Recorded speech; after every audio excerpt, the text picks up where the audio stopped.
5 ম্যাচের শেষ টি-20তে আগামীকাল জিম্বাবুয়ের মুখোমুখি হবে স্বাগতিক বাংলাদেশ। এই ম্যাচ জিতলে তৃতীয়বারের মতো জিম্বাবুয়েকে হোয়াইট ওয়াশ করবে লাল সবুজের দল।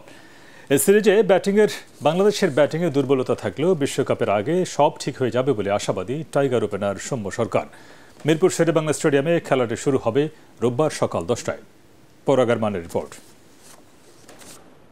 সিরিজে টানা 4 ম্যাচ জিতে এরই মধ্যে জিম্বাবুয়েকে হোয়াইট ওয়াশ করার দ্বারপ্রান্তে বাংলাদেশ ক্রিকেট দল। টি-20 বিশ্বকাপের আগে ঘরের মাঠে নিজেদের শেষ ম্যাচে রোববার মাঠে নামবে নাজমুল হোসেন শান্তরা। এর আগে জিম্বাবুয়েকে 2 বার টি-20 ক্রিকেটে হোয়াইট ওয়াশ করেছে বাংলাদেশ। এবার আরও একটি হোয়াইট ওয়াশের লক্ষ্যে মাঠে নামবে টাইগাররা। তবে বোলাররা দুর্দান্ত খেললেও ব্যর্থতার বৃত্ত থেকে বের হতে পারেননি বাংলাদেশের ব্যাটসম্যানরা। ম্যাচ জেতাটা তো সবসময় খুশির, এবং এই জিনিসটা ফিল করা উচিত সবারই, যার সাথেই ম্যাচ জিতে।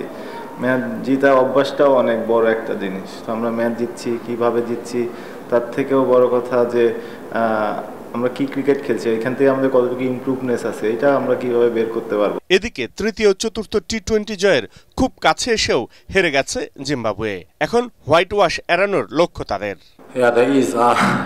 তৃতীয় ম্যাচটাও জয়ের খুব কাছে গিয়ে আমরা হেরেছি। ক্রিকেটে যদি কিন্তু বলে লাভ নেই। এখন আমাদের লক্ষ্য থাকবে শেষ ম্যাচটা জিতে হোয়াইট ওয়াশ এড়ানো। এই ম্যাচ জিতলে বাংলাদেশ নবমবারের মতো টি-20 ক্রিকেটে প্রতিপক্ষকে হোয়াইট ওয়াশ করবে। পরাগার মান, এটিএন বাংলা, ঢাকা।